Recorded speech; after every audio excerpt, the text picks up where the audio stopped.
Friends, welcome to our channel 1। आज 27 सितंबर आज का दिन है, वेडनेसडे।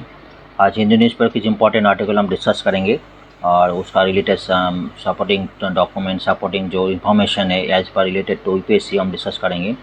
देखिए, आज कोई इंपॉर्टेंट न्यूज़ से पहले फर्स्ट पेज में आ रहे जैसे कि जुडिशरी लॉजिंग टैलेंट एज पर government sits on name Supreme Court बताया था।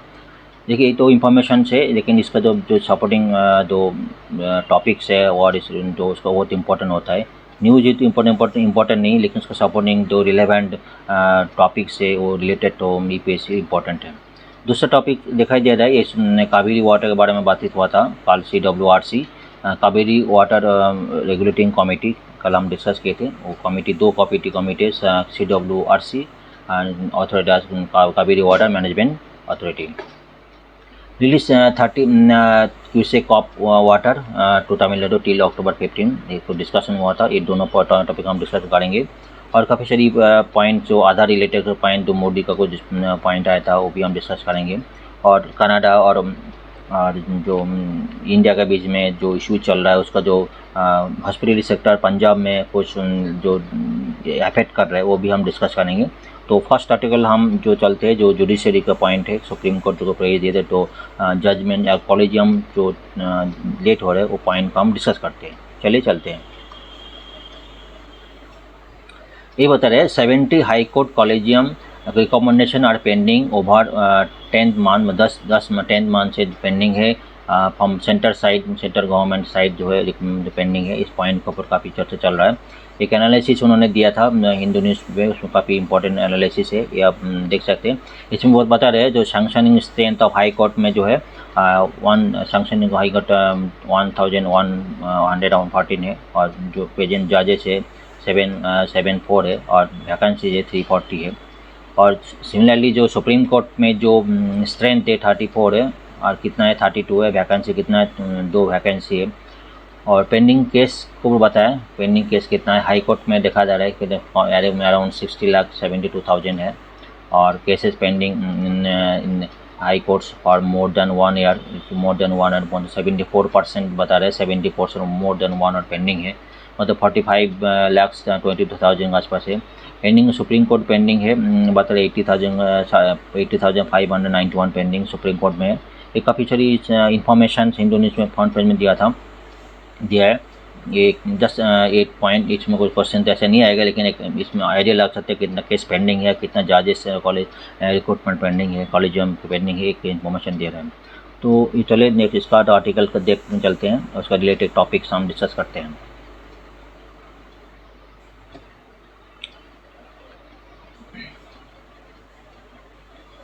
ऐसा हुआ in hearing plea to association of advocate association Bengaluru जो एडवोकेट एसोसिएशन है, इन्होंने कुछ प्ली दिया था seeking contempt of court proceeding against the government for एलिग delay in part of matter appointment of जजेस का वो जो है तो डिले हुआ था उसका प्रोसीडिंग्स। एडवोकेट बेंगलुरु जो एडवोकेट एसोसिएशन है उन्होंने कुछ कॉन्टेम्प्ट ऑफ कोर्ट प्रोसीडिंग किया था। उसके बाद वो सुप्रीम कोर्ट जो है उसको वो जज दी थी। सुप्रीम क्या है तो upset supreme court presidency recommendation for appointment of transfer of जजेस हाई कोर्ट जजेस and underlining the 70 recommendation made by the collegium already 70 recommendation किया था, सेंटर को 10 महीने पहले दिया था, वो अभी भी पेंडिंग है। सुप्रीम कोर्ट काफ़ी अपसेट है। सुप्रीम कोर्ट ये भी बता रहा है, जो जजमेंट बता है Supreme Court said to is that it will monitor the issue closely and take up the matter in 10 to 12 days, मतलब बताया था एटलीस्ट टिल इट डन।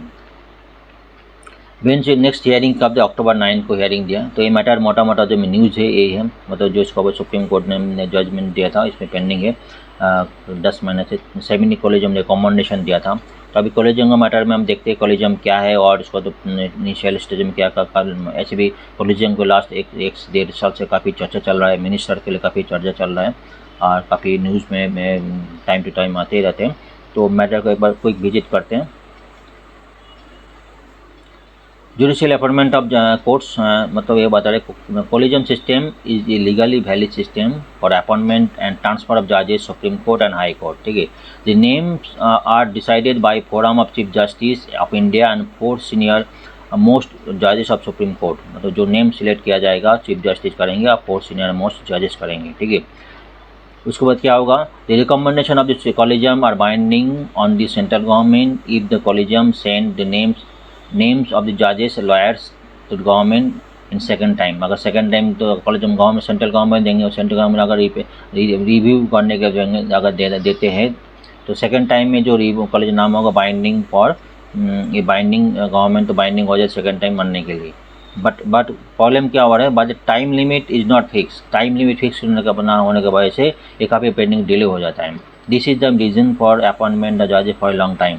अगर इसमें को टाइम फ्रेम, इतना टाइम के अंदर आपको जो रिकमेंडेशन जो सेंट्रल गवर्नमेंट को दिया गया वो उसको रिटर्न करना, उसका सैंक्शन फाइनलाइज करना है, ऐसे कोई टाइम फ्रेम नहीं। This is the main reason.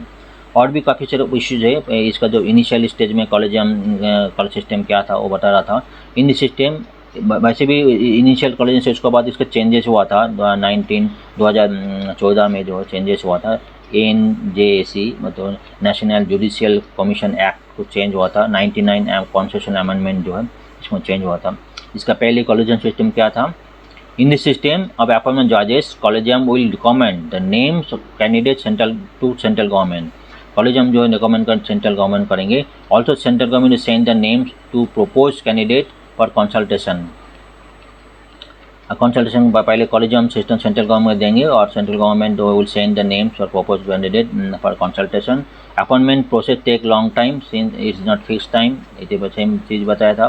लेकिन एक चीज़ again then government has take assent of the names, collegium resend the names again then the government has to give assent of the name. अगर collegium second time में नाम देते हैं तो government तो उसको रिकमेंड करना ही पड़ेगा। इस सिस्टम कॉलेज सिस्टम है फेस ए लॉट क्रिटिसिज्म हुआ था, not only government not only from the government but also from civil society due to lack of transparency and accountability। मतलब कॉलेजियम सिस्टम जो है वो किसको चूज करते हो, उसको कोई ट्रांसपेरेंसी नहीं था और इसका सिस्टम तो काफ़ी लैक ऑफ ट्रांसपेरेंसी अकाउंटेबिलिटी नहीं था। इस लैक ऑफ ट्रांसपेरेंसी थी और अकाउंटेबिलिटी बराबर नहीं था, इसलिए कुछ चेंज 99 अमेंडमेंट चेंज हुआ था 2014 में नेशनल जुडिशियल कमीशन एक्ट। तो हम देख लेते क्या एक्ट है उसे देख लेते, ठीक है। National judicial appointment commission act 2014 में ऐसे बताया था। तो कमीशन जो है इसमें तो 99 अमेंडमेंट था जो 2014 में कॉन्स्टिट्यूशनल 99 अमेंडमेंट था, वो चीज़ अनकॉन्स्टिट्यूशनल अक्टूबर 2015 में उसको अनकॉन्स्टिट्यूशनल हो गया था। तो इसमें क्या था, कंपोजिशन ऑफ NJAC क्या था, तो चीफ जस्टिस ऑफ इंडिया रहेंगे, 2 सीनियर मोस्ट जजेस ऑफ सुप्रीम कोर्ट रहेगा, एक लॉ मिनिस्टर रहेगी और 2 eminent member that are chosen by the selection committee. एक उसका एक कमेटी बनाया था जिसको जो कॉलेजियम को जो अपॉइंटमेंट जो चूज करेंगे तो कौन कौन कॉलेजियम रहेंगे, इसमें चीफ जस्टिस रहेंगे, 2 सीनियर मोस्ट जजेस सुप्रीम कोर्ट, एक लॉ मिनिस्टर रहेगा, 2 एमिनेंट मेंबर दैट में लॉ सिलेक्शन कमेटी रहेगी। इसमें कुछ एक लॉ मिनिस्टर इसमें जो है but supreme court on the ground ये जो रिजेक्ट किया the stock down against the independence of the judiciary. Supreme court इस कह के उसको रिजेक्ट कर दिया था, उसको स्ट्राक कर दिया। That is principle of basic structure since is involve the political executive in the appointment जजेस। पॉलिटिकल एग्जीक्यूटिव जो अपॉइंटमेंट जजेस अपॉइंटमेंट में है, इसलिए जो लॉ मिनिस्टर अपॉइंटमेंट में है इसलिए सुप्रीम कोर्ट स्ट्राक डाउन कर दिया, ठीक है। ये कुछ पॉइंट है जो इनिशियल से काफ़ी चर्चा हुई थी, काफ़ी इसके बारे में पेपर में आई थी जो ये दोनों टॉपिक को लेके।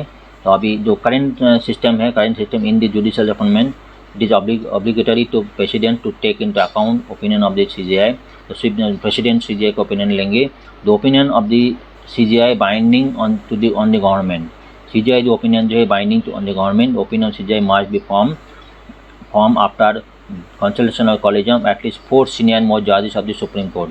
तो CJI जो है सुप्रीम कोर्ट को 4 जजेस के कंसल्ट करने के बाद ही जो कॉलेजियम रिकमेंड करेंगे उसका प्रेसिडेंट का बच जाएगा।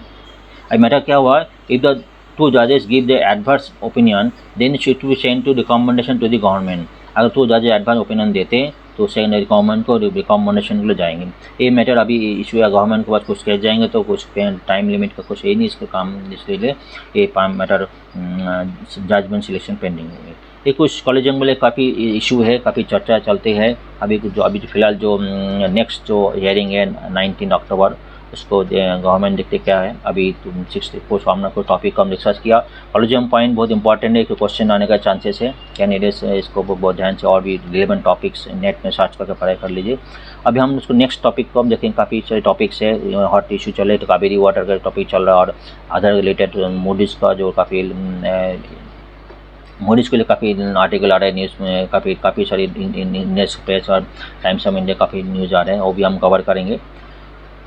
और जो कनाडा और इंडिया के बीच में जो रिलेशन है उसका इम्पैक्ट पंजाब में जो हॉस्पिटल सेक्टर में क्या पढ़ेंगे वो भी हम डिस्कस करते हैं। चलिए हम नेक्स्ट आर्टिकल चलते हैं, ठीक है।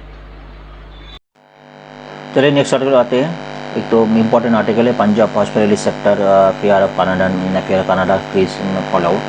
तो लास्ट वीक से कोई इंपॉर्टेंट कुछ इश्यूज चल रहा है दोनों कंट्री के बीच में, कनाडा और इंडिया के बीच में।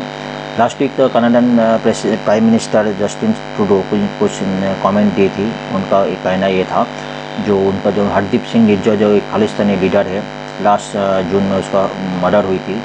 उनका प्राइम मिनिस्टर कहना था, कनाडा प्राइम मिनिस्टर कहना था, इसमें may be chances of Indian some agent may be involve. इसको को दोनों कंट्री में काफ़ी इंडिया और कनाडा के बीच में काफ़ी मतभेद हुई थी। और फॉर द टाइम में फॉर द इनिशियली स्टेज में जो है इंडियन गवर्नमेंट जो कनाडा स्टूडेंट्स पढ़ रहे हैं और जो वहाँ पे जो 10 प्रवासी इंडियन सिटीजन है उसमें इमीडिएटली जो कनाडा में जो हाई कमीशन वहाँ पे रिपोर्ट करने के बोले थे online. For the time in case of an emergency those person can be return back. उसके बाद और भी गवर्नमेंट काफ़ी स्टेप लिए थे, जैसे उसमें कनाडा में जो वीसा सेंटर है, इंडियन वीसा सेंटर है, और उसमें बंद कर दिया गया, मतलब जो further issue of visa issue नहीं करेंगे। कई इश्यू मैटर है दोनों कंट्री के बीच में। तो इसका इम्पैक्ट जो है ये आज का आर्टिकल में जो पंजाब हॉस्पिटल सेक्टर में ये बता रहे काफ़ी इम्पैक्ट है, उसका हम एनालिसिस करेंगे और कुछ रिलेवेंट टॉपिक्स जो है तो यूपीएससी रिलेटेड है वो हम डिस्कस करते हैं। बताया जा रहा है हर साल जो है एनआरआई विजिट करते हैं कनाडा में। कनाडा पंजाबी जो है कनाडा में बसे हुए वो हर साल एनआरआई विजिट करते हैं। As the answer is inquiry, the operator worry about implementation losses might be suffer in upcoming wedding and festival season है।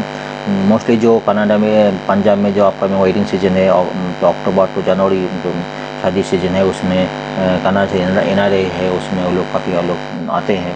उस सीज़न में आने का नंबर इस सीज़न में काफ़ी अभी जो बीचेस चल रहा है वीसा से जो वीसा के जो बंद हो गया और काफ़ी जो दोनों कंट्री के बीच में जो मतभेद चल रहा है तो इस टाइम हॉस्पिटल सेक्टर में उसका काफ़ी इम्पैक्ट पड़ेगा, इसका कहना है। कुछ पॉइंट है, Punjabi diaspora has a strong presence in Canada.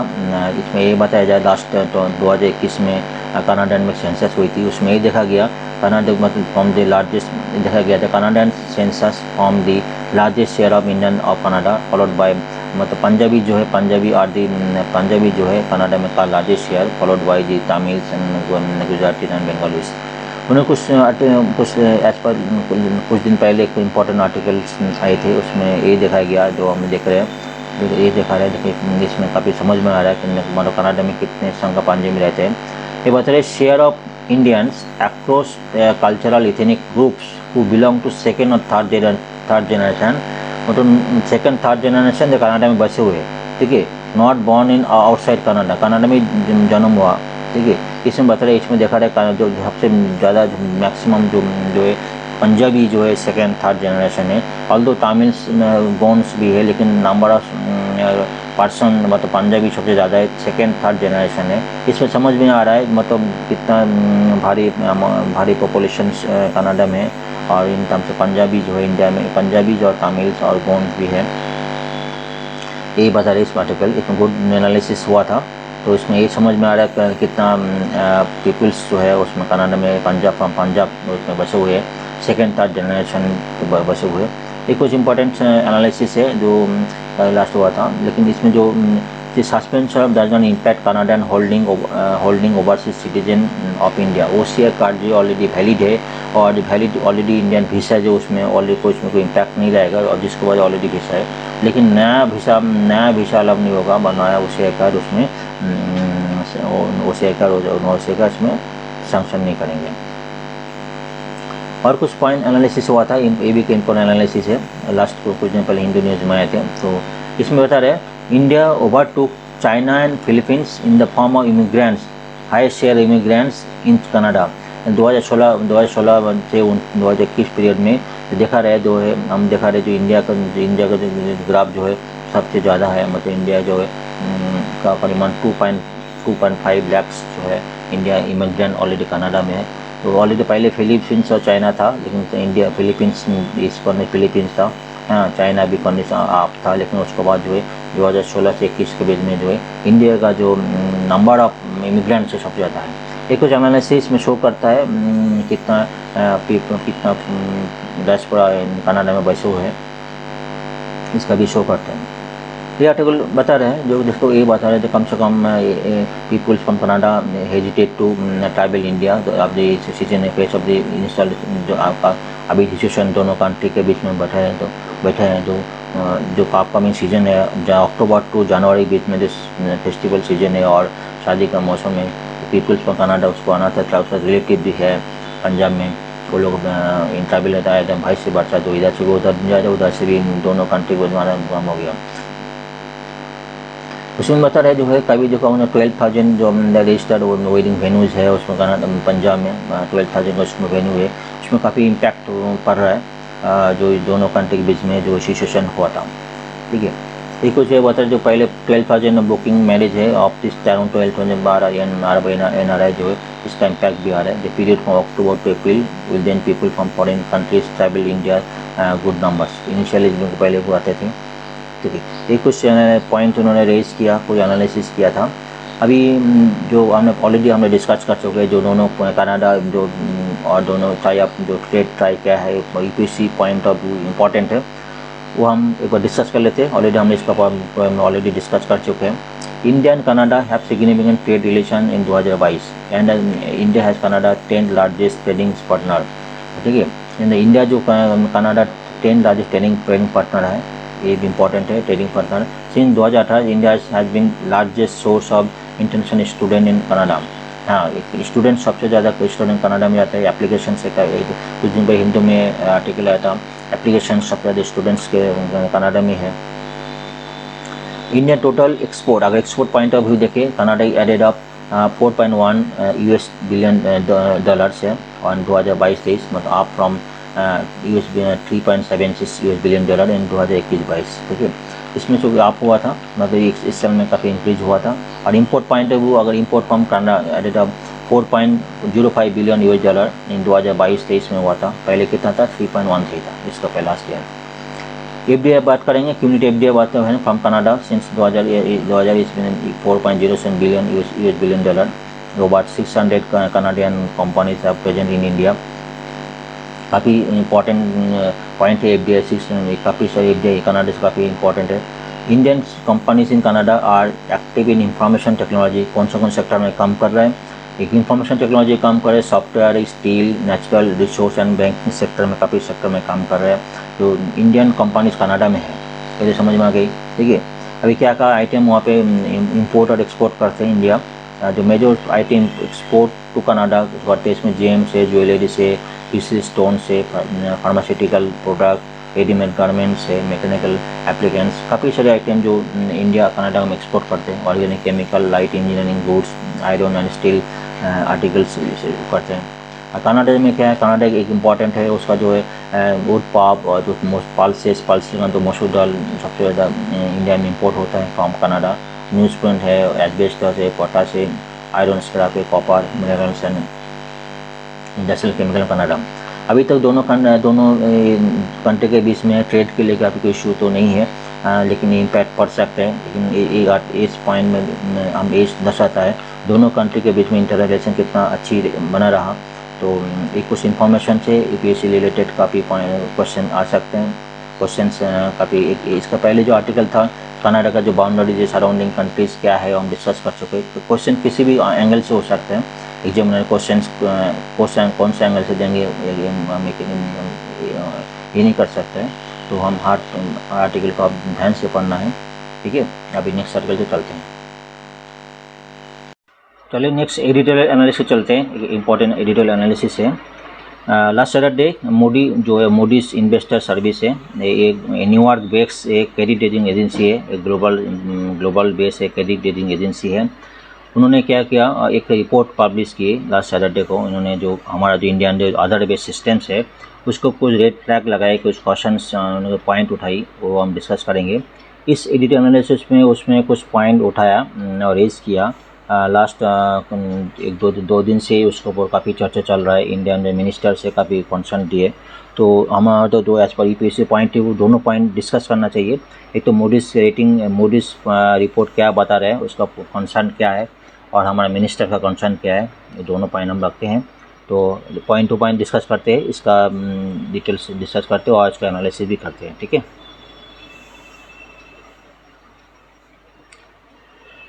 Modi last Saturday क्या बताया, मोदी जरूरी अबाउट एफिकेसी और आधार बायोमेट्रिक बेस ऑथेंटिकेशन सिस्टम। देखिए बायोमेट्रिक बेस बता रहे हैं उन्होंने, बायोमेट्रिक बेस ऑथेंटिकेशन सिस्टम और टू वेरीफाई आइडेंटिटीज ठीक।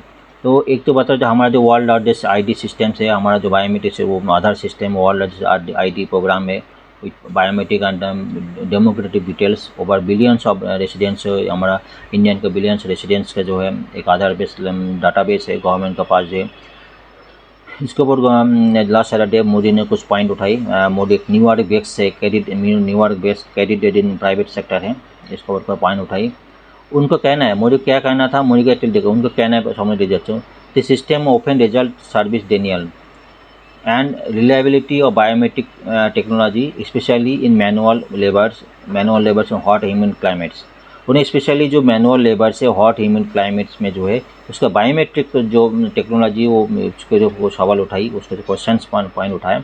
और इन्होंने ये भी बताया, ये तो समझ में आ गया, तो ये तो समझ में आ गया जो मैनुअल मेनली बायोमेट्रिक फिंगरप्रिंट्स जो उसको बता रहा है, ठीक है। तो मेनली हॉट ह्यूमन कंडीशन जो लेबर इसको है जिसका जो बायोमेट्रिक्स पॉइंट उठाया। और ये भी बताया ये जो आधार बेस्ड सिस्टम है observation that main government push switch all payments. तो मेनली जो आधार बेस्ड सिस्टम है Mahatma Gandhi national rural employment guarantee act जो है जिसके ऊपर आधार बेस्ड सिस्टम से ऑनलाइन पेमेंट होता है, उसमें तो कुछ उन्होंने रेड फ्लैग लगाया जो आधार बेस्ड पेमेंट सिस्टम में उसके ऊपर जो ऑथेंटिकेशन के ऊपर मोदी को कुछ पॉइंट उठाया।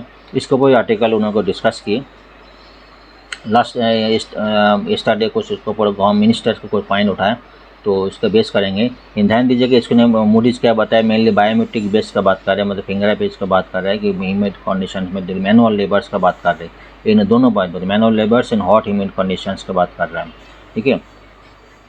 इसको हम आगे देखेंगे। एक्चुअली बात हो रहा है हमारा जो 12 डिजिट आधार बेस्ड सिस्टम है ये इन्वॉल्व है वेलफेयर बेनिफिट्स वो इकर सेक्शन है, mainly activities opening bank account है, fund opening providing bank account opening में आधार बेस्ड सिस्टम लगता है, आधार कार्ड लगता है, सिक्योरिंग टेलीफोन नाम कनेक्शन एंड मीटिंग टैक्सेस भरने काफ़ी काम में जो है ऑलमोस्ट ऑल अभी तो बैंक गवर्नमेंट ऑल काम में जो है आधार बेस्ड मैंडेटरी हो गया है। Use by the expansion of bank account, mobile phone transaction needed enable direct transfer of benefits, millions of welfare schemes and wedding ghost and middleman। ये भी ऐसा जो अभी मिलियंस जो वेलफेयर स्कीम्स है जो ट्रांसफ़र होता है मेनली आधार बेस्ड सिस्टम्स होता है। और आधार बेस्ड सिस्टम को पड़ी उन्होंने को रेड फ्लैग लगाया, तो उसको क्वेश्चंस उन्होंने लगाई, वो एक बार डिस्कस करना चाहिए। एक्चुअली मोदी सिस्टम्स क्या बोल रहे हैं, उनका इन्वेस्टर सर्विस क्या बोल रहे हैं, और एक बार डिस्कस करना चाहिए, उसको एनालिसिस करना चाहिए एक्चुअली उनका कहना क्या है, ठीक है। जब सम इंस्टेंशन पीपुल बिंग कभी इंस्टेंशन ए भी कभी सिचुएशन ये भी देखे people being excluded from basic service of lack of an Aadhaar authentication और labour senior citizens struggling concern fingerprint and retina scan to provide to prove in the exist. कई केस में ये भी देखा गया कभी इसमें यही भी आता है कोई जो सीनियर सिटीजन है और लेबर से उसमें जो आधार ऑथेंटिकेशन नहीं हो पाते, जिसका वजह से उन्हें बेसिक सर्विस से जो गवर्नमेंट का सर्विस से उन्होंने नहीं ले पाते, ये भी पॉइंट कभी कभी देखा गया।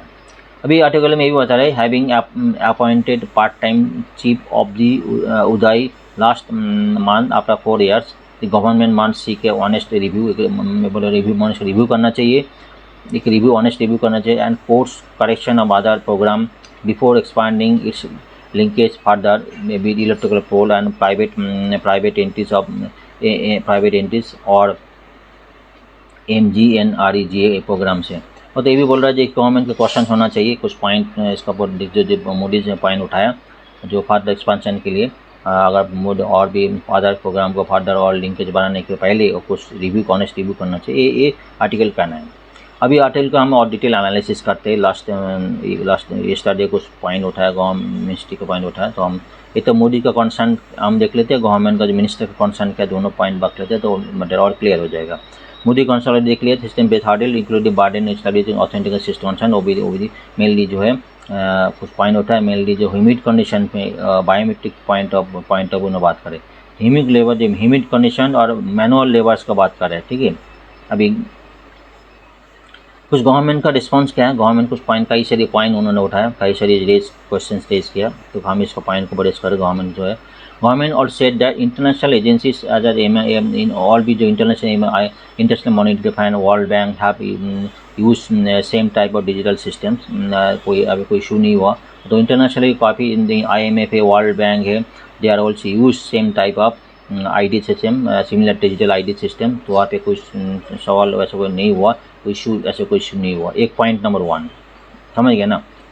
दूसरा है सर्टेन इन्वेस्टर सर्विस विदाउट, मतलब एक मोदी का नाम ले रहा है, made sweeping ascertain again make evidence नहीं है, विदाउट एविडेंस और बेसिस, कोई एविडेंस नहीं है, मतलब मोदी जो ऐसे बोल रहे हैं मैनुअल लेबर्स को बोल रहे हैं, कुछ एविडेंस में कुछ केस तो नहीं है, केस बिना केस में मेड स्वीपिंग असर्टेन कोई आधार के बस में उन्होंने रेड फ्लैग लगाया, इन्होंने मिनिस्ट्री ने बताया।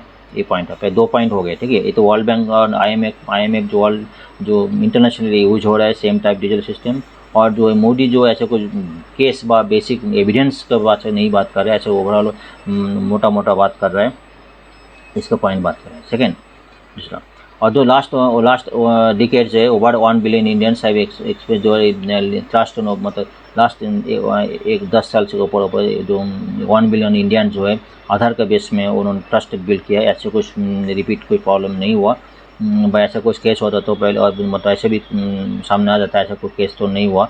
हो सकता है 1-2 केस ऐसे हुआ होगा, लेकिन कुछ और भी इशू हो सकता है। ऑथेंटिकेशन डेम सेल ओवर 100 बिलियन टाइम्स है, ये भी इशू है, मतलब एक 10 साल के ऊपर हो गया ये आधा ऑथेंटिकेशन चल रहा है, उसको वो 1 billions over billions of Indians इसको यूज़ कर रहे हैं, और जो मैं ट्रांजेक्शन जो इतना 100 बिलियन टाइम ट्रांजेक्शन हो रहे हैं उसमें ऐसा कुछ केस नहीं हुआ। ये 3 पॉइंट हो गया। चौथी बोल रहे हैं report question does not site, मैंने जो मोदी का रिपोर्ट है कोई प्राइमरी या सेकेंडरी डाटा कुछ बार रिसर्च इन सपोर्ट दी, कुछ ऐसे प्राइमरी सेकेंडरी डाटा कुछ ऐसे कुछ नहीं बता रहे, कोई प्राइमरी सेकेंडरी डाटा है, कोई सही डाटा हमारे ऑथेंटिक आधार सिस्टम में, आधार में जो होता है एक तो फिंगर ट्रिप होता है, भी ID सिस्टम होता है, बायोमेट्रिक सिस्टम होता है, उसके बाद OTP होता है, कई सारी प्राइमरी सेकेंडरी डाटाज है हमारे आधार के सिस्टम में। ऐसे कुछ पॉइंट होना मोदी के रिपोर्ट में पर्टिकुलरली कुछ पॉइंट रेज नहीं किया, ये हो गया चौथे point. The investor did not make any attempt to ascertain fact regarding issue raised by the informed authority। कोई फैक्ट नहीं यूज नहीं करे, कोई फैक्ट नहीं बताया, मतलब कोई केस नहीं बताए, ये भी हमारा मिनिस्ट्री ने बताया। ये कुछ इशू है और भी कुछ पॉइंट मिनिस्टर का पॉइंट है फेबर में जो है बता रहा है, देखिए ठीक है, देख लेते हैं।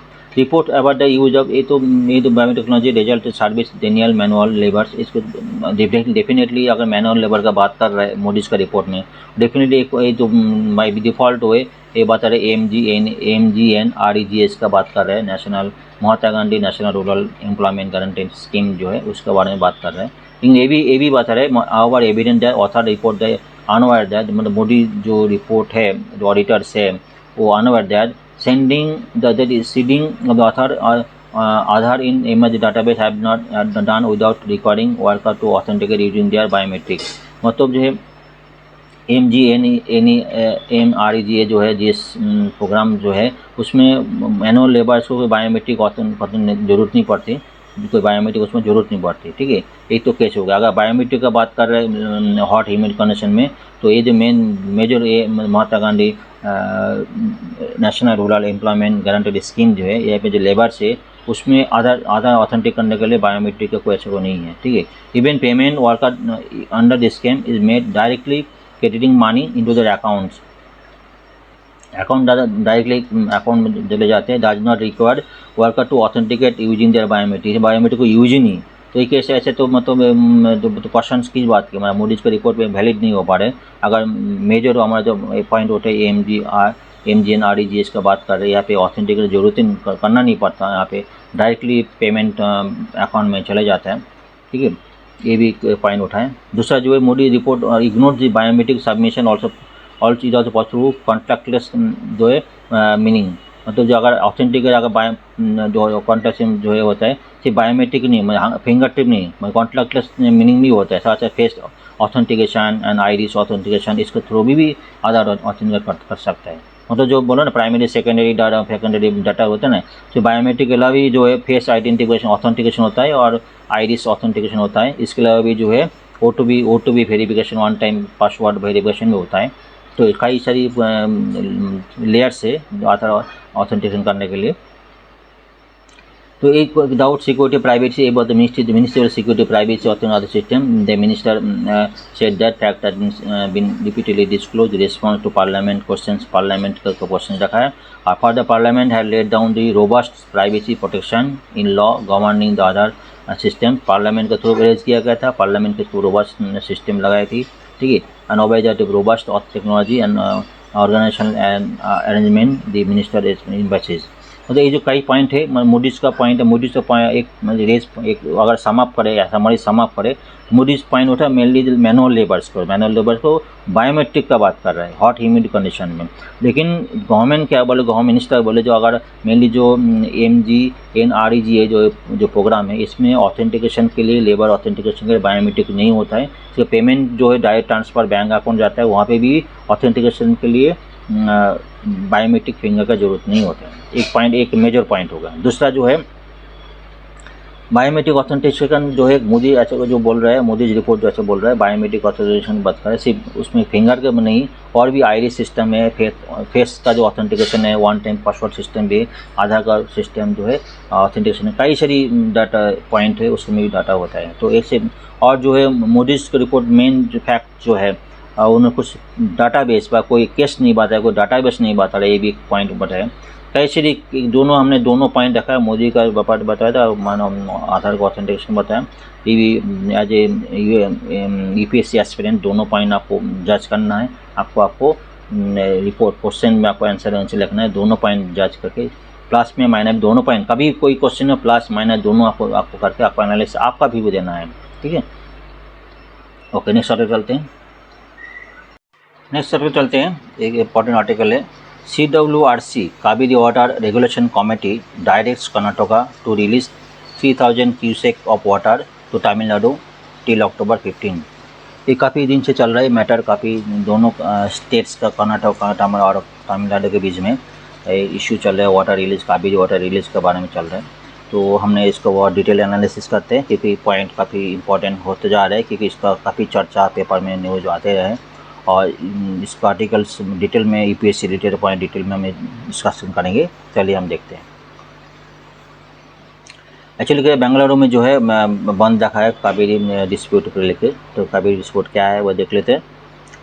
चलिए, Kaveri water regulation committee at a meeting in New Delhi on Tuesday decide Karnataka to release water to rate of 3000 cubic feet per second, the QSEC to Tamil Nadu from September 18 to 28 to October 15 तक आपको बताया। तो ठीक है, actually दोनों regulation committee है, आपको ध्यान रखना, CWRC है, Kaveri water regulation committee CWRC और Kaveri water management authority CW management और CWM दोनों एजेंट है, दोनों एजेंट जो है दोनों स्टेट का बीच में डिस्प्यूट है, कर्नाटका और कावेरी के बीच डिस्प्यूट होने रेगुलेटिंग फैसला करते हैं, मीटिंग करके जो भी इशू रिलीज करते हैं, ठीक है।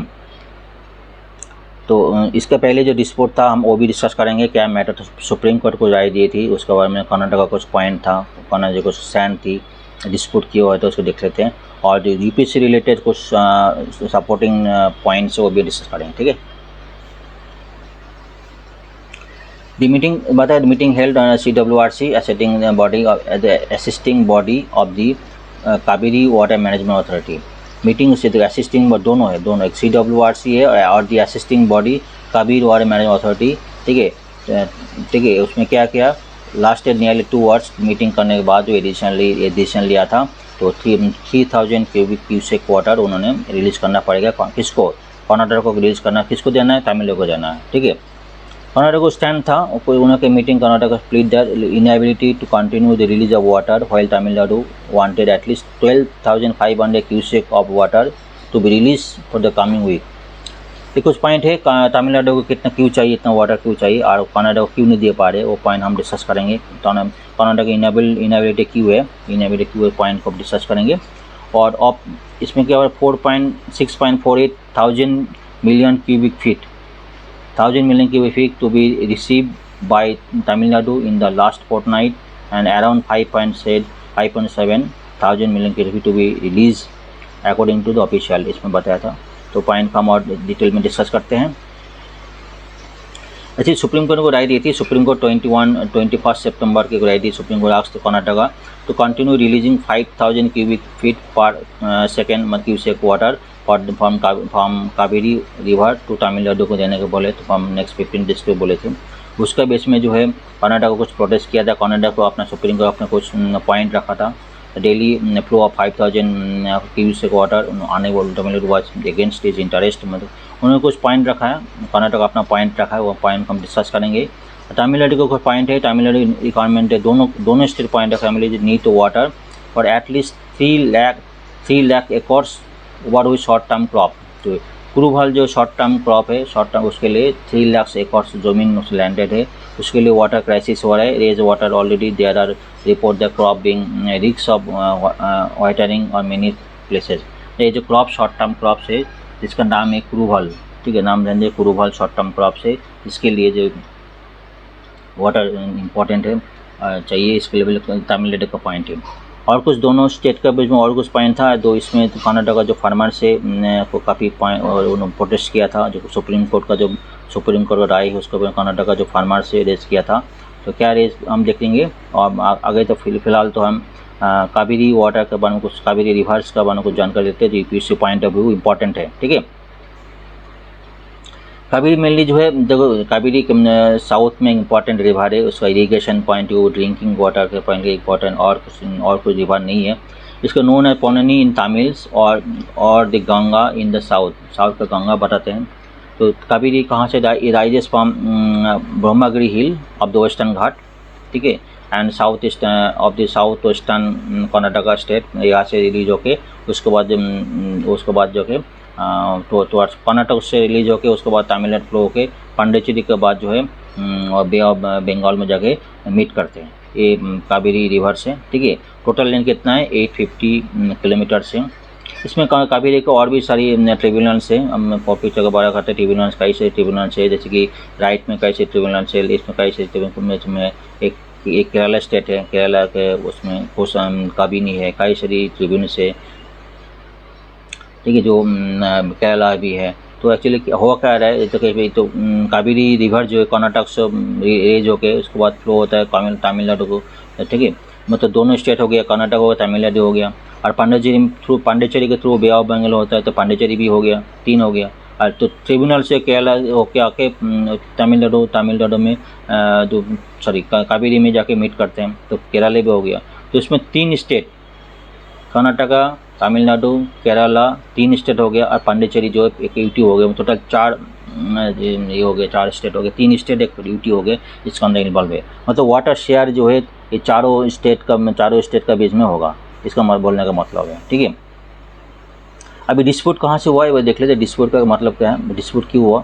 एक बात है, डिस्प्यूट जो है 1974 में डिस्प्यूट चालू हुआ था, कावेरी वाटर मैनेजमेंट डिस्प्यूट।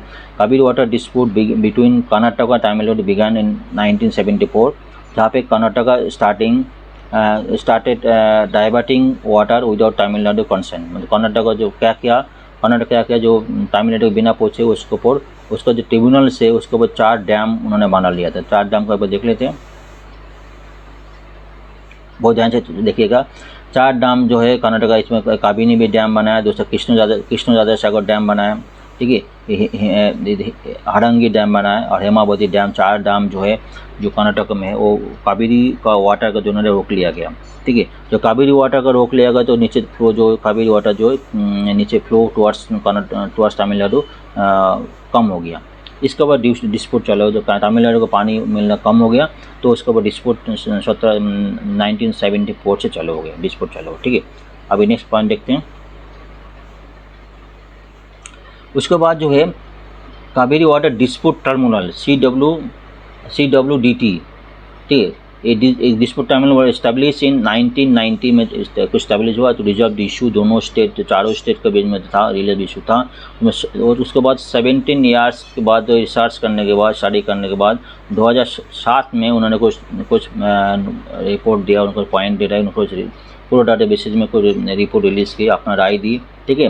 वो बताया जो प्रो डाटा बेसिस में जो कावेरी वाटर जो है चारों स्टेट के बीच में प्रो डाटा बेसिस में, मतलब अगर कितना रेनफॉल हो उसका बेस में, अगर 740,000 मिलियन क्यूबिक फीट अगर 740 रेनफॉल हुआ तो चारों स्टेट के में इसी का रेशियो में मिलेगा, ठीक है। कैसा है, तमिलनाडु को मिलेगा 404.25 TMC, कर्नाटक को मिलेगा 284.75, और केरला को मिलेगा 30 TMC, और पांडिचेरी को 7 TMC इतना मिलेगा। Allocation of water four state में इसमें क्या क्या इन्होंने बताया, जो कावेरी वाटर डिस्प्यूट ट्रिब्यूनल इन्होंने बताया, तो समझ में आ गया प्रोडक्ट बेसिस में।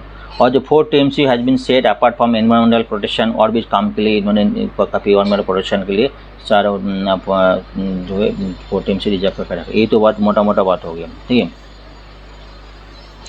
अभी केस डिस्प्यूट और चलते रहे तो अभी सोल्यूशन नहीं हुआ। तो 2018 को सुप्रीम कोर्ट ने डिक्लेयर किया कावेरी, उसके बाद केस सुप्रीम कोर्ट को बोल गया कावेरी वाटर, कावेरी जो है national asset, largely upheld the water sharing arrangement of the terminal CWDT। तो उसके बाद जो उन्होंने नेशनल एसेट है, उन्होंने सुप्रीम कोर्ट बताया, उन्होंने ये भी बताया इधर से डायरेक्ट सेंटर को notify Kaveri management scheme, Kaveri को स्कीम, सेंटर को स्कीम लाने के लिए बताया था, ठीक है। उसके बाद सेंटर ने क्या किया, central government notified Kaveri water management scheme in June 2018। 2018 में जून में ही सेंटर ने मैनेजमेंट स्कीम लगाया। उसमें क्या बताया, कॉन्सिस्टिंग ऑफ 2 गवर्निंग बॉडी बनाया, दो, एक तो Kaveri water management authority and the Kaveri water regulating committee. दो शुरुआत, ये आर्टिकल तो शुरुआत में दो कमेटी का नाम बताया, एक तो कावेरी वाटर मैनेजमेंट अथॉरिटी और कावेरी वाटर रेगुलेटिंग कमेटी, दोनों पॉइंट ऑफ दोनों अथॉरिटी है, दोनों जो चारों स्टेट के वाटर को रेगुलेट करता है, ये तो समझ गया। CWMA and is assisting but CWRC are the existence since 2018 से लेके अभी, तो 2018 के बाद जो है दोनों कमेटी है, दोनों वाटर को रिलीज हो, कितना शेयरिंग जो उसको देखते हैं, इम्प्लीमेंटेशन ऑफ आर जो है सारी दोनों का देखते हैं, ठीक है। एक उस पॉइंट है। उसके बाद ये तो एक पॉइंट होगा। उसके बाद डिस्प्यूट कहाँ से चालू हुआ, तो सुप्रीम कोर्ट का जो डिस्प्यूट आया था सितंबर 22 को, तो उसके बाद जो है फार्मर जो है Karnataka farmers federation, Karnataka farmers association in Mysuru and try to bar this जिला पर्सन, उसको प्रोटेस्ट चालू किया। उस प्रोटेस्ट में क्या कई जगह बंद चालू किया, बेंगलुरु में जो जगह बंद का किया, सितंबर 26 को उन्होंने प्रोटेस्ट किया, बंद भी हो गए बेंगलुरु में, ठीक है। उसके बाद जो है कल जो है आज का जो आर्टिकल उसका बेस में हुआ, जो कल डिस्पोट 33,000 क्यूसेक वाटर डेली देना पड़ेगा अप टू अक्टूबर 15 तक, ये बताया था, ठीक है। अभी कुछ पॉइंट और भी है। अभी जो कर्नाटक का कंसर्न फार्मर कंसर्न किया था, प्रोटेस्ट क्यों किया था, कर्नाटक वाटर क्यों नहीं दे पा रहे, उस कंसर्न है। तमिलनाडु का पॉइंट, दोनों पॉइंट आपको एज यूपीएससी पे दोनों पॉइंट ध्यान देना, कर्नाटक का पॉइंट ध्यान देना, तमिलनाडु का पॉइंट, दोनों पॉइंट ध्यान देना, ठीक है। अभी कर्नाटक का जो फार्मर्स है बोले साउथ वेस्ट मानसून जो है टर्बुलेंट रोड है, उसमें क्या इस साल जो है वाटर जो रेनफॉल जो है उसमें कई साल में 27% से लेके 56, कई अलग अलग एरिया में इतना रेनफॉल कम हुआ। डिफिसिट ऑफ रेनफॉल जो है 43% लेकर 56% रेनफॉल कम हुआ। इसके बाद जो कावेरी वाटर ऑलरेडी वाटर कम है, ऑलरेडी क्राइसिस में है वाटर, तो इतना वाटर जो पहले 5,000 का सुप्रीम कोर्ट बताया था वो दे नहीं पाएंगे, उसके लिए प्रोटेस्ट था, तो समझ गया ना, ऑलरेडी रेनफॉल कम थे, ठीक है। दूसरा बता जो है एक तो कर्नाटक का जो फार्मर वाले सुप्रीम कोर्ट बताया जो कर्नाटक को चाहिए, तमिलनाडु को जो मिल जो है इरिगेशन पर्पज़ के लिए वाटर चाहिए, ठीक है। इरिगेशन पर्पज़ उसको तमिलनाडु को इरिगेशन पर्पज़ के लिए चाहिए। फायदा जो है कर्नाटक में जो कई जगह में जो ऑलरेडी पानी के लिए क्राइसिस है, पीने के लिए क्राइसिस है, बेंगलुरु जो लाइक स्पेशली ये बता रहे जो state specially in urban area Bengaluru was in the drinking crisis, drinking water crisis है। तो यहाँ पे पानी के पीने के काम है और तमिलनाडु उसके लिए, तमिलनाडु पानी के लिए इरिगेशन में चाहिए, दोनों का अंतर फर्क है। तो ये तमिलनाडु गवर्नमेंट का कहना है, उसका फार्मर्स का कहना है। ये तो रेनफॉल कम हुआ था, दूसरा ड्रिंकिंग वाटर क्राइसिस ऑलरेडी कई जगह में है, ये पॉइंट उन्होंने रखा है, ठीक है, तो समझ गया। दूसरा है तमिलनाडु का कंसर्न क्या है, तमिलनाडु को जो उसका फार्मर्स का गवर्नमेंट का कंसर्न है, ठीक है। तमिलनाडु एक कुछ कई का पॉइंट बताया, उन्होंने बोला जो उनका जो नीडेड ऑल 3 लाख बताया था, 3 लाख जो है एकॉर्ड जो है शॉर्ट टर्म क्रॉप जो है प्रूवल जो है हैज़ बीन ऑलरेडी रेज, उसके लिए वाटर चाहिए, नहीं तो 3 लाख वो जो इरीगेशन जो है इसको सारी क्रॉप जो है ख़राब हो जाएगा, ये उन्होंने बात बताया, ठीक है। इन्होंने ये भी बताया as per data central water commission available September state receive 40.73 TMC feet water, लेकिन शुड गॉट 112.11 TMC होना चाहिए, उसको 40.76 ऑलरेडी कम पाया। उन्होंने ये भी बताया, मानते एक्सेप्ट करते हैं जो इस बार मानसून कम हुआ, फिर भी उन्होंने जो है मानसून जो डाटा कंसर्न करने के बाद ही इतना उन्होंने कम मंगाया, मतलब वाटर ऑलरेडी जो पॉइंट है रेनफॉल कम हुआ और पॉइंट ऑलरेडी कॉन्सेंट हुआ, quantum shortfall content by Tamil Nadu content should got at least 7.8 TMC feet water, सितंबर 12 तक इतना वाटर चाहिए, उसको पर 10 बात ठीक है। उन्होंने 1.8 इन एडिशन इरीगेशन पॉइंट जो कर्नाटक को रख रहा है irrigation, Kaveri basin main source of drinking water several district of state, मतलब तमिलनाडु कई स्टेट ऐसे भी और ड्रिंकिंग वाटर ऑलरेडी शॉर्टेज हो गया, ये भी पॉइंट उठाया। तो एक तो ड्रिंकिंग वाटर शॉर्टेज भी है और इरीगेशन के लिए तमिलनाडु को वाटर चाहिए, ये भी पॉइंट उठाया। और जो कर्नाटक पीपल का गवर्नमेंट कंसर्न है रेनफॉल कम हुआ, ठीक है, रेनफॉल रेगुलर ईयर में जो उससे कम ही चाहिए, लेकिन एटलीस्ट जितना रिक्वायरमेंट है मिनिमम रिक्वायरमेंट है वो चाहिए, वो इतना चाहिए। और एक पॉइंट उन्होंने बताया, जो एक तो शॉर्ट टर्म क्रॉप का बात हुई थी, एक लॉन्ग टर्म क्रॉप जो है आने वाले दिन में होने वाला है, जो लॉन्ग टर्म क्रॉप के लिए उसका भी वाटर चाहिए, जो अक्टूबर दिसंबर चले उसके लिए भी वाटर आने वाले दिन में चाहिए। ये पॉइंट कुछ तमिलनाडु पॉइंट देगा, उसके बाद कर्नाटक का पॉइंट रखा, और इसका पहले हमने सुप्रीम कोर्ट कहना था, सुप्रीम कोर्ट का राय क्या था, क्या का ऑथोराइज मैनेजमेंट कमेटी है, सारी पॉइंट है, बहुत इंपॉर्टेंट पॉइंट है, क्योंकि क्वेश्चन एग्जामिनर क्वेश्चन किसी भी एंगल से कर सकते हैं, हर पॉइंट बहुत ध्यान से पढ़ना है और उसको नोट करना है, ठीक है। इसके बाद अगले आर्टिकल चलिए नेक्स्ट आर्टिकल से चलता है, एक एडिटोरियल एनालिसिस है, इसमें ये बता रहा है over 860 serious charges pending against 194 MPs before polls. तो एनालिसिस किया है, इसमें 860 सीरियस चार्जेस पेंडिंग 194 MPs उसके बाद चार्जेस पेंडिंग है। कैसे चार्जेस है, उसमें कुछ सीरियस है, वुमेन रिलेटेड है, वुमेन्स का रिलेटेड है, कई सारी सीरियस क्राइम्स अगेंस्ट है। उसमें ये बता रहे over 20 MPs had pending charges of involvement in crimes against women, 4 of which are rape case में, 4 ऑफ रेप केस में, और अगेंस्ट चार्ज वुमेन को चार्ज के केस में है। तो ये आर्टिकल डिटेल में देखते हैं, इसका जो चार्ट है उसको हम देखेंगे, जो चार्ट रखा है उसमें एनालिसिस देखेंगे, एनालिसिस करेंगे। तो देखते हैं, लास्ट वीक ये बताया, last week women reservation bill was pass in both the house and parliament during the parliament debates. Before the passage of the bill, several MP voiced concern about the fact that many members have serious cases criminal against women pending against them. मतलब last week में जो special session हुआ था women parliament के, उसमें जो women reservation bill parliament में जो है 33% वुमेन रिजर्वेशन बिल पास हुआ था। उसमें एक भी बात डिस्कशन हुई थी, जो बहुत सारे एमपी है जो इलेक्शन में आते हैं, उसमें अब बहुत सारी केस जो है वुमेन अगेंस्ट में पेंडिंग, क्राइम अगेंस्ट वुमेन है और रेप केस में इन्वॉल्व है, उसमें वो लोग भी है पेंडिंग जो है, अभी भी कुछ फैसला नहीं हुआ। उसमें ओवर 860 केस सीरियस केस है और कितने एमपी है, 194 एमपी में है इन्वॉल्व है। चलो इससे पहले नेक्स्ट आर्टिकल देखते हैं, नेक्स्ट पॉइंट है some MP name reference to कुछ महीने पहले एमपी ब्रिजमोहन शरण सिंह जो है former president of hosting federation of India and facing sexual harassment allegation from women hostlers जो है उसको इन्वॉल्व है। और 1000 page chargesheet filed by Delhi police in June accused Mr. Singh and former WFI staff members of Virendra स्टोमर of offensive under section कई section में इन्होंने लगाया assault of criminal offence of criminal force to women with intent to outrage of modesty और sexual harassment है, stalking है और Roman panel code. कई सारे केस में उनने उसमें एलिगेशन लगाया दिल्ली पुलिस में और एक 1000 पेज में चार्जशीट दिया, उसके बाद केस अभी पेंडिंग है, ये बताया था। On September 20 during the discussion of the bill on the Lok Sabha some leaders accused the BJP not taking any action of this MP accused sexual harassment citing the case of Mr. Singh, कई सारे case उन्होंने बताया था। तो ये सारी point है उन्होंने रेज किया पार्लियामेंट में, कुछ एनालिसिस है, कुछ मैंने देखते हैं।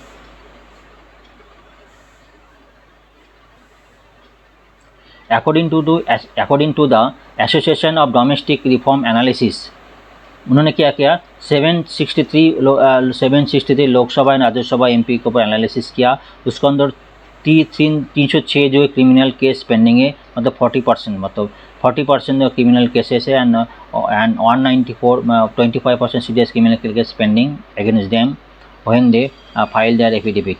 तो मतलब MP एनालाइज किया था 763 लोकसभा MP जो उसको बोल एनालिसिस किया, और 3 MP 306 क्रिमिनल केस पेंडिंग है, मतलब 40%, और 194 जो है उसमें सीरियस है, 194 सीरियस है, ठीक है। उसमें कई सारे और भी केसेस उसमें लगाया। उसमें अटेम्प्ट टू मर्डर केस 32 है, क्राइम अगेंस्ट वुमेन जो है 21 है, मर्डर केस 31 है, रेप केस 4 है, कई के एलिगेशन से उन्होंने एनालिसिस किया, ठीक है। एक केस अभी भी पेंडिंग है।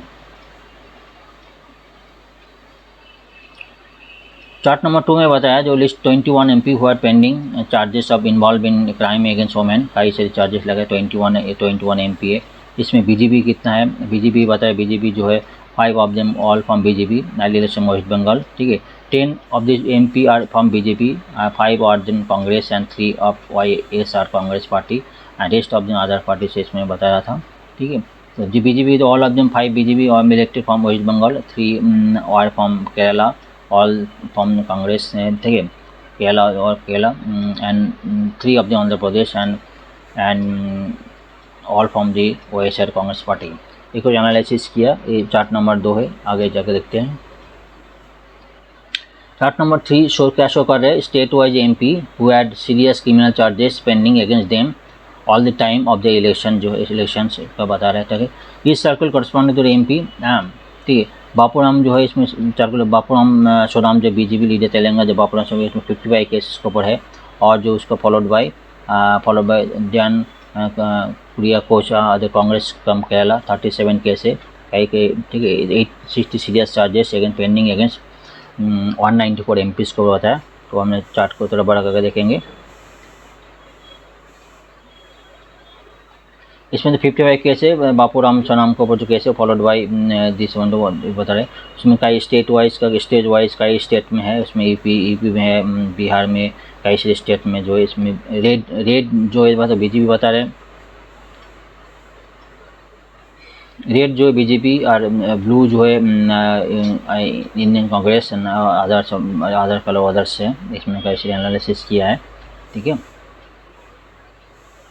ये कुछ एनालिसिस है, एडिटोरियल न्यूज में सब छपाया था। इसमें कई सारे MPs में इन्वॉल्व में उसको बताया जो इलेक्शन के लड़ते हैं, लेकिन उसको केस पेंडिंग है।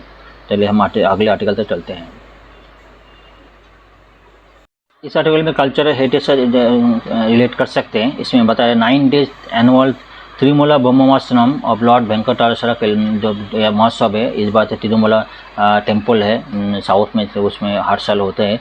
इसमें 9 day एनुअल फेस्टिवल है, इसका नाम है तिरुमला ब्रह्मोत्सवम ऑफ लॉर्ड वेंकटेश्वरा जो है उसका वो होता है। उसमें kilometre with Chakrasnanam on Tuesday. Many devotees take part of the ceremony, काफ़ी सारे डिवोटीज टेक पार्ट लिया उसमें। जो उसका जो मंदिर का बाजू, मंदिर के किनारे साइड में जो एक तालाब है, उसका ऊपर बहुत लोग नहाते हैं, उसमें पार्टिसिपेट करते हैं।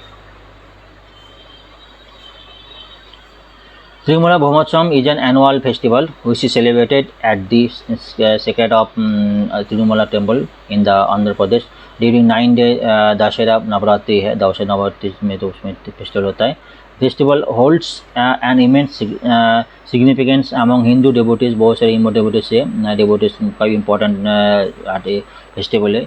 TDD was released in the schedule for the yearly festival which is famous as the Brahmotsav है, ब्रह्मोत्सव नाम ही फेमस है, ठीक है। This is a long awaited festival, the special Dussehra मतलब at Tirumala Tirupati Devasthanam, devotee get opportunity to witness this god celebration at Tirumala temple.